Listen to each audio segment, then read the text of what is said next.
हम रोल प्रमेय के सत्यापन के बारे में पढ़ रहे थे।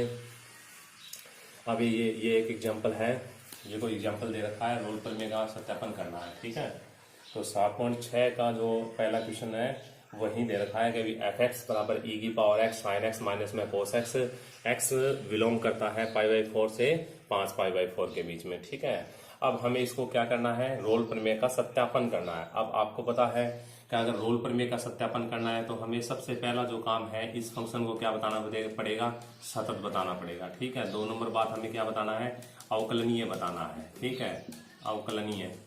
तो तीसरी बात हमें क्या निकालनी है, एफ डैश सी इक्वल 0।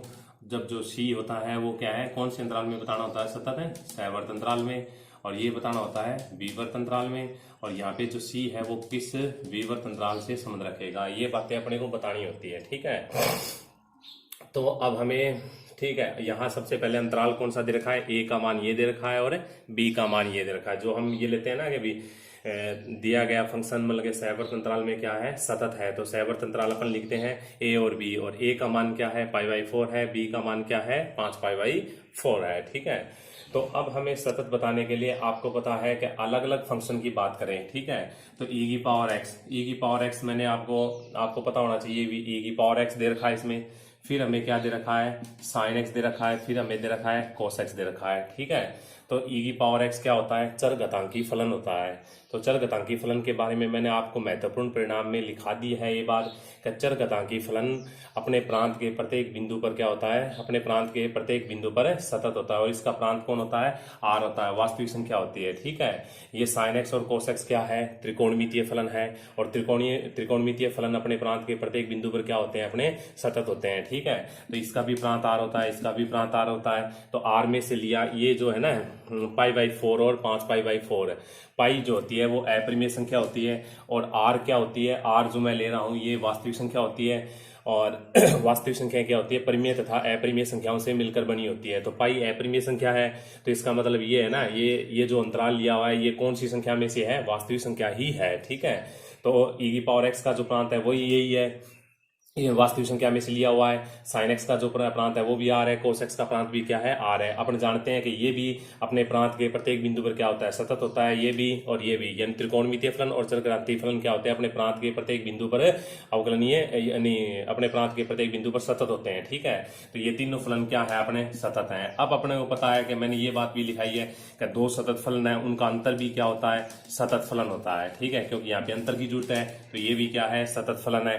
और ई की पावर एक्स, अब मैंने ये भी बात बताई थी कि ये सतत फलन है और ये भी सतत फलन है, तो 2 सतत फलनों का गुणनफल भी क्या होता है, सतत फलन होता है। ठीक है, तो इसलिए ये क्या है कि दिया गया, अब जो एग्जाम में अपन इस प्रकार से लिखेंगे 1 नंबर बाद, कभी दिया गया फलन क्या है, सतत फलनों का अंतर तथा सतत फलनों का गुणनफल है, अतः अपने प्रांत के प्रत्येक बिंदु पर क्या होगा, सतत होगा। ठीक है, तो ये फलन क्या है, अपना सतत है, तो ये बात हमने चेक कर ली है।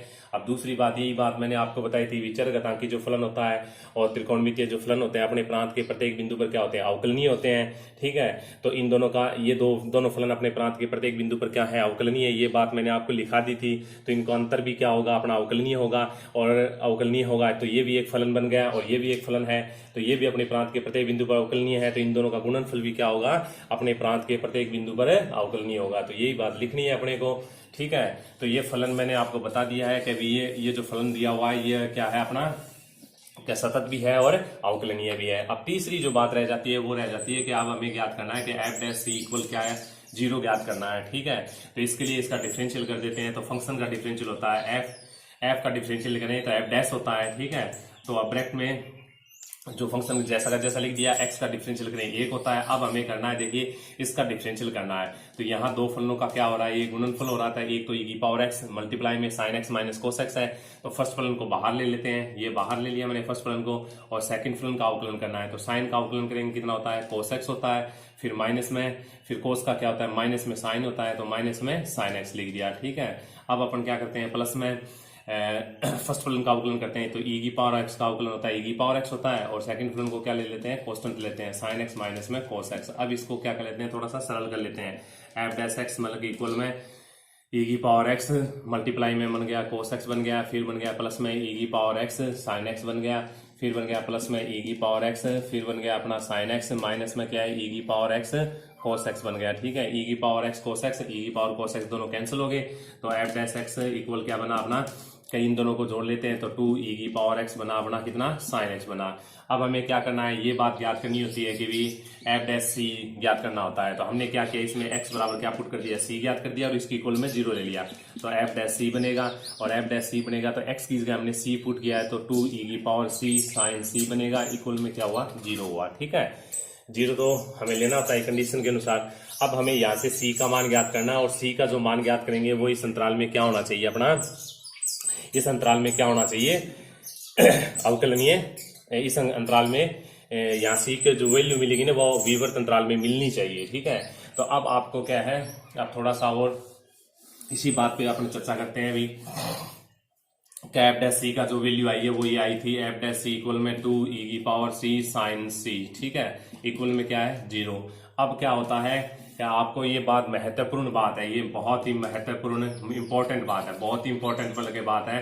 क्या बात है, ये आपको याद रखनी है कि ई की पावर सी का मान नॉट इक्वल टू 0 कभी भी शून्य नहीं होता है। ठीक है, ई की पावर जो सी, ई की पावर सी का मतलब नहीं है, ई की पावर एक्स का मान है ना, एक्स के किसी भी बिंदु पे इसका मान 0 नहीं होता है। कहने का मतलब मेरा ये है कि जैसे मतलब ई की पावर एक्स ले और एक्स के इसका जो प्रांत होता है वो एक्स किससे संबंध रखता है, अपना आर से संबंध रखता है। ठीक है, तो अब अपन मतलब आर में अपने को पता है कि भी आर कौन सी संख्या होती है, वास्तविक संख्या होती है। तो वास्तविक संख्या में धनात्मक संख्या भी होती है, ऋणात्मक संख्या भी होती है, रूट वाली भी होती है, बहुत सारी संख्याएं होती हैं। ठीक है, अपन मुख्य तौर पे प्लस और माइनस वाली संख्याओं पे बात करते हैं। ठीक है, तो सबसे पहले अपन एक्स बराबर मैंने ले लिया 0, तो एक्स बराबर 0 ले तो ई की पावर 0 का मान क्या होता है, 1 होता है। ठीक है, अब हमने ले लिया एक्स बराबर कुछ भी ले लिया, जैसे -1 ले लिया, तो एक्स बराबर -1 लिखे तो ई की पावर -1 बनता है, जिसका मान होगा 1/e। अब आपको ई का मान लगभग होता है 2.7 होता है, जो आपको याद रखना है। ठीक है, ई का मान होता है लगभग 2.7, तो यहाँ पे रखें तो 1 कितना बनेगा, 2.7 बनेगा, जिसका मान 0 नहीं आएगा। ठीक है,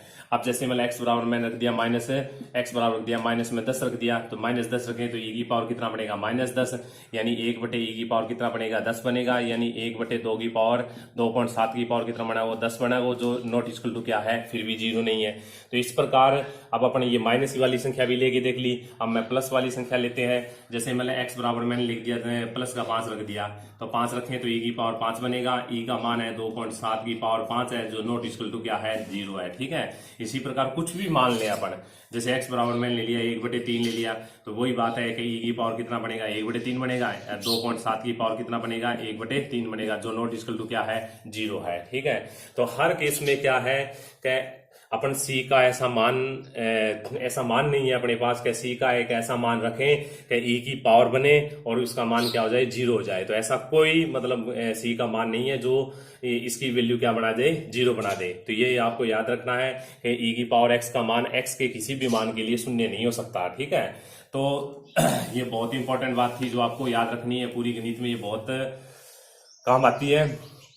तो ई की पावर सी का मान नॉट इक्वल टू 0 है, तो 2 तो अपना किस में चला जाएगा, ये 0 में चला गया। देखिए 2 0 में चला गया, ई की पावर सी का मान नॉट इक्वल टू 0, इसका मान तो 0 हो ही नहीं सकता, तो 0 किसका मान है, साइन सी का मान 0 है। अगर साइन सी का मान 0 है तो मैंने आपको ये भी बताया था कि साइन थीटा बराबर अगर 0 हो, साइन थीटा बराबर अगर 0 हो तो थीटा बराबर क्या होता है, एन पाई होता है, जहां एन किससे संबंध रखता है, जेड से संबंध रखता है। ये बहुत इंपॉर्टेंट मतलब बात है जो बार बार मैं बता रहा हूं, कहीं भी इसको भी याद रखनी है आपको। ठीक है, तो साइन थीटा बराबर 0 तो थीटा बराबर एन पाई, एन संबंध रखता है जेड से। तो इसी प्रकार से अगर मतलब सी का मान देखें तो यहाँ क्या बनता है, एन पाई बनता है। ठीक है, तो एन पाई बनता है, तो एन किससे संबंध रखता है, अपना जेड से संबंध रखता है। तो सी के मान रखे थे, जेड में प्लस वाली संख्या होती है, माइनस वाली और 0 होता है। तो सबसे पहले 0 रखें तो सी का मान 0 बनता है, फिर अगर मतलब +1 रखें तो पाई बनता है, -1 रखें तो माइनस पाई बनता है, +2 रखें तो 2 पाई बनेगा, -2 रखें तो -2 पाई बनेगा। ठीक है, तो अब देखिए सी के बहुत सारे मान प्राप्त होते हैं, तो अब हमें क्या है, इस अंतराल को देखना है। इस अंतराल में कौन सी वैल्यू है, प्लस का मान है, ये प्लस है, ये भी प्लस है, यानी प्लस वाली वैल्यूज लेनी है, तो माइनस वाले का कोई रोल ही नहीं है। ठीक है, अब ये 0 से बड़ी है दोनों की दो ही, तो 0 का भी कोई रोल नहीं है। ठीक है, अब हमें ये देखना है कि भी पाई इस अंतराल के बीच में है या 2 पाई इस अंतराल के बीच में है। ठीक है, तो देखिए 180 में 4 का भाग दें तो 45 जाता है, और 5 पाई बटे 4 का मतलब होता है 225 डिग्री, सॉरी। तो पाई का मान कितना होता है, 180 180 होता है। पाई का मान कितना होता है 180, जो इन दोनों के बीच में है। ठीक है, इन दोनों के बीच के है, तो इसका मतलब ये होगा कि सी का मान क्या बनेगा अपना, सी का मान पाई है और जो इस अंतराल से संबंध रखता है π/4 से 5π/4 के बीच में। ठीक है, तो ये रोल प्रमेय का हमने क्या किया, सत्यापन करके और सी का मान ज्ञात कर लिया है। ठीक है, इसी प्रकार से मतलब रोल प्रमेय का कोई दूसरा एग्जाम्पल लेता हूं मैं। इसी प्रकार से रोल प्रमेय का कोई दूसरा एग्जांपल ले लिया। देखिए एफ एक्स मतलब के बराबर हमने ले लिया कि एक्स माइनस में ए की होल पावर कितना होता है एम। ठीक है, और एक्स माइनस में बी की होल पावर एन। ठीक है, तो ये क्या है, बहुपद प्रमेय जो हमने 11वीं कक्षा में जो हमने पढ़ा है कि भी ए माइनस में बी की होल पावर एन, इसका भी एक फॉर्मूला होता है। तो आपको पता है कि किस प्रकार से बोलते हैं कि एन सी 0 ए की पावर एन होता है, फिर प्लस, अगर प्लस माइनस जो भी है बीच में माइनस आएगा, फिर एन सी 1 होगा, फिर मतलब ए की पावर एन माइनस 1 बी बनेगा, फिर प्लस में इस प्रकार से चलता जाएगा। आपको पता है ना ये कि भी ये एक बहुपद जो अपने 11वीं में जो 9वीं जो प्रश्न वाला है, या 9वीं है शायद, 9वीं नहीं 7वीं प्रश्न वाला है शायद, तो जो बहुपद वाली है ना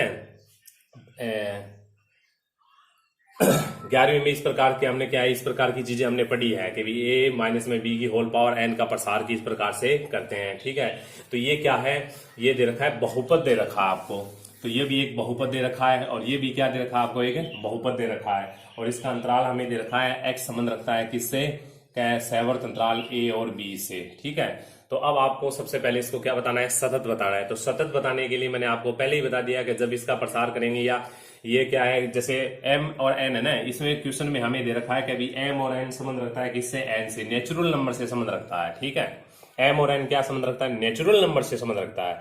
तो अब आप नॉर्मली से समझ सकते हैं कि भी m और n किससे संबंध रखता है, प्राकृत संख्या से संबंध रखता है। और प्राकृत संख्या ही होती है जहां से गिनती स्टार्ट होती है, वहां वे संख्याएं क्या होती है, प्राकृत संख्याएं होती है। ठीक है, इसमें अपन देखिए कि m का मान 1 रख दूं मैं तो x माइनस में a बनेगा, और m का मान 1 रख दें तो x माइनस में b बनेगा। इन दोनों का मल्टीप्लाई करें तो देखिए एक्स स्क्वायर, फिर इसका मल्टीप्लाई करें माइनस में bx, माइनस में ax और प्लस में क्या बनेगा ab। तो ये क्या बन रहा है, एक बहुपद बन रहा है। ठीक है, एक बहुपदीय फलन बन रहा है। फिर अगर अपन 2 ले इसमें तो x माइनस ए की होल पावर 2 लिखें, फिर क्या है x माइनस में b की होल पावर 2 लिखें। मैंने m और n का मान मैंने नेचुरल नंबर यानी प्राकृत संख्या से 2 रख दिया, तो 2 रखें तो फिर क्या बनता है एक्स स्क्वायर माइनस में 2ax प्लस में a की स्क्वायर। फिर इसी प्रकार ये बन गया एक्स स्क्वायर माइनस में 2bx प्लस में क्या बन गया, b की स्क्वायर बन गया। इन दोनों का मल्टीप्लाई करेंगे तो x की पावर 4 का क्या बनेगा, बहुपद फलन बनेगा। ठीक है, और बहुपद फलन अपने प्रांत के प्रत्येक बिंदु पर क्या होते हैं, सतत होते हैं। ठीक है, तो ये प्रांत के प्रत्येक बिंदु पर क्या है, सतत है। समझाई बात। ठीक है, इसी प्रकार से क्या है, क्या मैंने ये भी बात आपको बताई कि बहुपदीय जो फलन होते हैं अपने प्रांत के प्रत्येक बिंदु पर सतत तथा अवकलनीय होते हैं। तो दिया गया जो फलन क्या है, बहुपद फलन है, इसलिए अपने प्रांत के प्रत्येक बिंदु पर सतत व अवकलनीय है। तो अतः इसमें क्या होगी, रोल प्रमेय लागू होगी। हमने ये बात भी सिद्ध कर दी है कि दिया गया फलन मतलब अंतराल में क्या है, सतत है, दिया गया फलन इस अंतराल में क्या है, अवकलनीय है। तो रोल प्रमेय इसमें क्या होगी, लागू होगी, हो चुकी है। ठीक है, अब हमें ज्ञात करना है क्या, एफ डैश सी इक्वल में 0 ज्ञात करना है। ठीक है, तो एफ डैश सी इक्वल में 0 ज्ञात करना है। तो सबसे पहले एफ डैश एक्स ज्ञात करते हैं। एफ डैश एक्स ज्ञात करने के लिए ये 2 फलन है, एक फर्स्ट फलन हो गया, ये हो गया सेकंड फलन। 2 फलनों का क्या हो रहा है, गुणनफल हो रहा है। तो फर्स्ट फलन को बाहर ले लेते हैं, फर्स्ट फलन को मैंने बाहर ले लिया और सेकंड फलन का क्या कर दिया, अवकलन कर दिया। ठीक है, तो सेकंड फलन का अवकलन करेंगे तो कुछ इस प्रकार से लिख दिया, d/dx एक्स माइनस में b की होल पावर n, फिर प्लस, फिर क्या किया, सेकंड फलन को बाहर ले लिया कि होल पावर n, और ये लिख दिया d/dx ले लिया, और ये ले लिया x माइनस में a की होल पावर कितना ले लिया, m ले लिया। ठीक है, तो इसको अपने ये ले लिया अपना एफ डैश एक्स ले लिया इक्वल में फर्स्ट फलन तो अपना बाहर ही है, x माइनस ए की होल पावर m। तो अब क्या करते हैं कि सबसे पहले किसका अवकलन किया जाता है, पावर का अवकलन किया जाता है। तो पावर का अवकलन कर दिया, तो पावर आगे आ गई n, और ये लिख दिया x माइनस बी की होल पावर कितना, n माइनस 1। ये डिफरेंशियल किसका हुआ है, ये पावर का डिफरेंशियल हुआ है। ठीक है, अब x माइनस बी का डिफरेंशियल करेंगे तो कितना आएगा, 1 आएगा, प्लस अब आ गया अपना देखिए x माइनस में b की होल पावर कितना अपना n है, और इसका डिफरेंशियल करें तो सबसे पहले डिफरेंशियल करेंगे पावर का, तो ये आ गया m आ गया, x माइनस a की होल पावर m माइनस में कितना हो 1, और ये किसका डिफरेंशियल किया है हमने, ये पावर का डिफरेंशियल किया है। अब अंदर वाले का करेंगे तो कितना आएगा, 1 आएगा। ठीक है, इस प्रकार से हमने इसका क्या कर दिया, डिफरेंशियल कर दिया है। ठीक है, अब हमें क्या करना है, अब हमें क्या करना है, इसको हमें x बराबर c रखना है इसमें, और इसके इक्वल क्या लेना है, 0 लेना है। ठीक है, तो मैंने x बराबर c रख दिया और इसके बराबर में 0 ले लिया, यानी f डैश c इक्वल में क्या ले लिया, 0, और इसमें c रख देते हैं। तो c रखें तो c रख दिया, तो ये बनता अपना c माइनस a की होल पावर कितना बन गया, m बन गया। इसको n लिखें, इसको लिख दिया c माइनस में b की होल पावर n माइनस में 1, प्लस में ये लिख दिया c माइनस में b की होल पावर n लिख दिया, फिर m लिख दिया, फिर आ गया c माइनस a की होल पावर m माइनस में 1 लिख दिया। ठीक है, अब हमें क्या किया कि इक्वल में क्या लेना है, इसके 0 लेना है। इसको हल करना है। हल करने के लिए क्या किया, इसमें से ज्यादा जो कॉमन आ रहा है वो कॉमन ले लिया। देखिए c माइनस में a की whole power, c minus a की होल पावर m है, तो यहाँ पे भी ये रहा c की पावर, c माइनस में a की होल पावर m है। ठीक है, और यहाँ पे भी अपने में c माइनस में b की पावर n है, यहाँ पे भी क्या है, c माइनस में b की होल पावर n है, तो ये कॉमन ले लेते हैं। ठीक है, तो इसमें से कॉमन ले लिया हमने, क्या ले लिया, c माइनस में a की होल पावर n को m कॉमन ले लिया, और c माइनस में b की होल पावर n कॉमन ले लिया। ठीक है, तो दोनों कॉमन ले लेते हैं, ये पूरा का पूरा कॉमन ले लिया, तो यहाँ तो बचेगा 1, फिर बच गया कितना अपना n, और यहाँ से अगर कॉमन ले तो इसकी पावर क्या बचेगी, c माइनस में b की होल पावर माइनस 1 बचेगी, ये कॉमन ले लिया। ठीक है, फिर इसी प्रकार से प्लस ये कॉमन ले लिया हमने, और m बच गया अपना, अब ये कॉमन ले लिया, n की पावर कितनी बचेगी, माइनस 1 बचेगी, तो c माइनस a की पावर माइनस में 1 बचेगी, और इक्वल में क्या बचेगा, 0। ठीक है, अब क्या है, अब हमें क्या करना है, इसको सॉल्व करना है। ठीक है, इसको हमें क्या करना है, सॉल्व करना है। अब हमें क्या करना है, इसको सॉल्व करना है।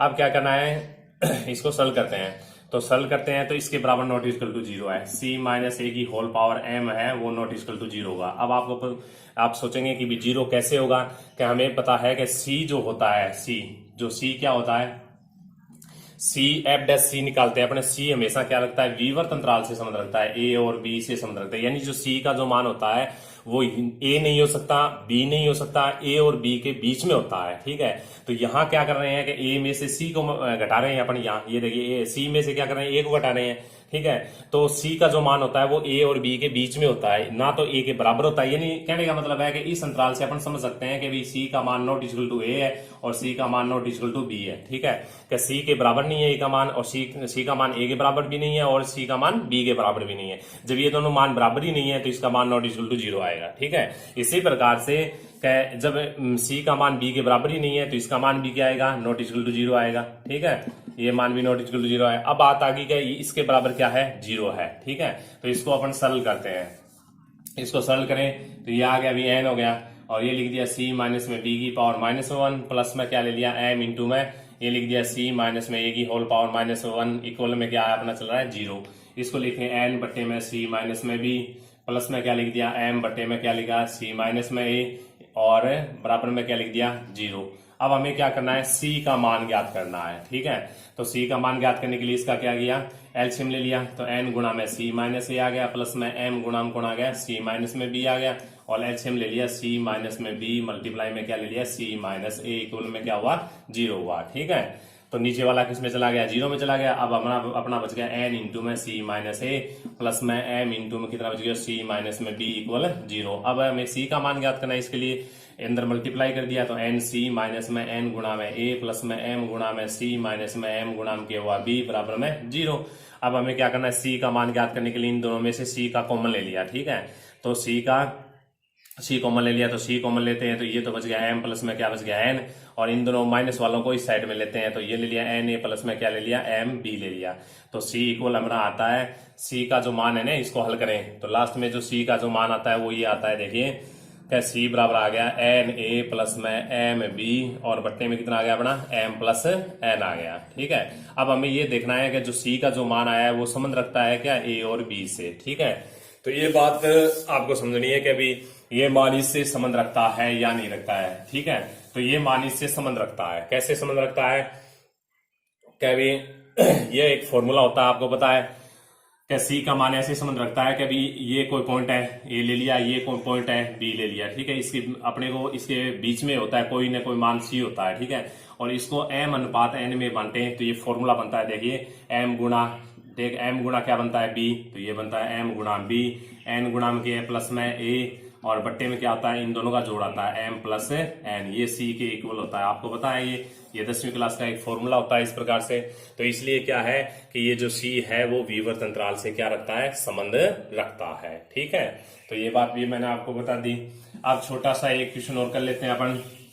नेक्स्ट जो क्वेश्चन दे रखा है, हमें दे रखा है कि एफ एक्स मतलब कि इक्वल में मोड ऑफ एक्स दे रखा है। ठीक है, मोड ऑफ एक्स जहां एक्स बिलोंग करता है किससे, -1 से 1 के बीच में। तो सबसे पहले हमें क्या करना है कि ये जो फलन जो दे रखा है इसमें रोल प्रमेय का सत्यापन करना है। तो रोल प्रमेय तभी लागू होगी जब सबसे पहले अपन ये सिद्ध करेंगे कि दिया गया फलन दिए गए अंतराल में क्या है, सतत है, दिया गया फलन दिए गए अंतराल में क्या है, अवकलनीय है। ठीक है, तो अब आपको क्या है कि मैंने आपको बहुत बार बताया कि मोड एक्स का जो ग्राफ होता है ना, एफ एक्स को अपन क्या लिख सकते हैं, वाई लिख सकते हैं। ठीक है, तो वाई बराबर मोड ऑफ एक्स है। तो सबसे पहले इसका ग्राफ बनाते हैं। ठीक है, तो ग्राफ अगर बनाए इसका, तो आपको नॉर्मली केस में देखिए मैंने एक्स बराबर 0 रखा, तो वाई बराबर अपने को मोड 0 बनेगा, तो इसका आंसर मिला 0। तो जो बिंदु मिलता है वो 0 0 है। अब मैंने x बराबर क्या रख दिया, प्लस का 1 रखें, तो y बराबर आता है अपना मोड के अंदर 1 बनेगा, तो आंसर आएगा 1। तो इसका जो बिंदु बनेगा वो 1/1 बनेगा। x बराबर रखें, माइनस में 1 रखा मैं, माइनस में रखें, तो y बराबर मोड ऑफ -1। मोड क्या है, मोड और मोड इस प्रकार से रिएक्ट करता है कि अगर मोड के अंदर प्लस की संख्या रखें तो आंसर भी प्लस में आएगा, और माइनस की संख्या रखें तो भी आंसर किस में आएगा, प्लस में आता है। ठीक है, तो माइनस का रखेंगे तो प्लस आ गया, फिर भी ये पॉइंट क्या बनता है, -1 और 1 बनता है। ठीक है, अब इसका ग्राफ बनाने की कोशिश करें अपन, तो ग्राफ बनता है अपना क्या, 0 0 पॉइंट ये रहा। ठीक है, और प्लस का 1 ये ले लेते हैं, माइनस का 1 ये है, ये तो माइनस का 1 है, ये प्लस का 1 है। इसी प्रकार से ये 1 ले लिया प्लस का, और ये क्या ले लिया, माइनस का 1 ले लिया। अब देखिए 1 1, तो 1 1 यहां बनेगा, अपना पॉइंट है, ये बन गया अपना 1 और 1 बनेगा। इसी प्रकार से x का मान -1 है और y का मान +1 है, तो ये पॉइंट इस साइड में बनेगा। ठीक है, तो ये पॉइंट हो गया अपना कितना, -1 और 1। तो इस प्रकार से इसका ग्राफ कुछ इस प्रकार से बनेगा। ठीक है, अगर आगे पॉइंट रखेंगे ना अपने, -2 रखेंगे, x बराबर 2 रखेंगे, फिर x बराबर क्या रखेंगे, -2 रखेंगे, तो ग्राफ बनेगा कुछ इसी प्रकार से, यानी V आकार का बनता है। ठीक है, तो ये जो पॉइंट होता है ना, ये फलन क्या है, ये फलन जो है ना, अब देखिए अपन -1 से a तक लेते हैं, तो ये पॉइंट बताया था -1 x का मान, फिर ये 1, -1 से 1 के बीच में यहां से यहां तक ग्राफ अगर खींचा है, ये खींच दिया हमने, तो ये फलन क्या है, मापांक जो फलन होता है वो क्या होता है, सतत फलन होता है। सतत फलन का पता कैसे चला, इसके ग्राफ से पता चला कभी ये कहीं से भी टूटा हुआ नहीं है। तो इसका मतलब दिया गया फलन अपने अंतराल में क्या है, सतत फलन है, क्योंकि मापांक फलन क्या होते हैं, सतत होते हैं, आपको याद रखना है। ठीक है, अब बात आती है अवकलनीय की। अब 2 नंबर बात, सबसे पहले हमने क्या सिद्ध कर दिया, हमने ये बात तो सिद्ध कर दी है कि भी दिया गया फलन सतत है। 2 नंबर पे हमें सिद्ध करना है कि भी अवकलनीय सिद्ध करना है। ठीक है, तो अवकलनीय सिद्ध करने के लिए आपको ये चेक करना होता है कि उसके ग्राफ, जो अपने वक्र का जो ग्राफ होता है, कहीं से भी तीक्ष्ण नहीं होना चाहिए। तीक्ष्ण का मतलब है कभी इस प्रकार का नहीं होना चाहिए, तीक्ष्ण का मतलब है इस प्रकार से कोणा नहीं होना चाहिए, भी सीधी सी बात है, इस प्रकार से। ठीक है, तो ये कोणा इसमें आ रहा है, तो ये पॉइंट कहां पे आ रहा है, ये x बराबर 0 पे आ रहा है। ठीक है, तो इस पॉइंट पे ये फलन क्या है, अवकलनीय नहीं है। क्यों अवकलनीय नहीं है, कि आपको पता है कि भी अवकलनीय कौन से अंतराल में चेक करते हैं, अपने विवर्त अंतराल में चेक करेंगे, -1 से 1, यानी अपने को ये पॉइंट नहीं लेना है, इस पॉइंट को छोड़ना है, और हमें इस पॉइंट को छोड़ना है। तो इसके अलावा देखिए एक पॉइंट ऐसा है जो क्या है, तिकोणा है, ये पॉइंट आ गया, इनके बीच में आ रहा है। तो इस पॉइंट पे अगर अपन सबरेखा खींचे तो वो बहुत सारी सबरेखाएं खींची जा सकती है। इस पे देखिए इस प्रकार से भी खींच सकते हैं, इस प्रकार से, इस प्रकार से, जिस प्रकार से बहुत सारी सबरेखाएं खींची जा सकती है। ठीक है, इसलिए ये बिंदु x बराबर 0 पर क्या नहीं है, अवकलनीय नहीं है। ठीक है, तो मापांक जो फलन होते हैं वो ज्यादा, जितने भी मापांक फलन होते हैं, इस प्रकार के जितने भी मतलब जो सवाल हैं, जितने भी क्वेश्चन हैं, वो सारे के सारे क्या होते हैं, अवकलनीय नहीं होते हैं। अवकलनीय नहीं होते हैं तो पहली शर्त तो इसमें क्या होगी, सतत तो है, लेकिन ये क्या नहीं है, अवकलनीय नहीं है। इसलिए ये रोल प्रमेय के जो अभिगृहित है, जो नियम है, उनका पालन नहीं कर रहा है, इसलिए इसमें रोल प्रमेय लागू नहीं होगी। अब आपको नॉर्मली केस में बता दूं मैं कि आपको पता कैसे करना है कि भी कौन से पॉइंट पे ये अवकलनीय नहीं है।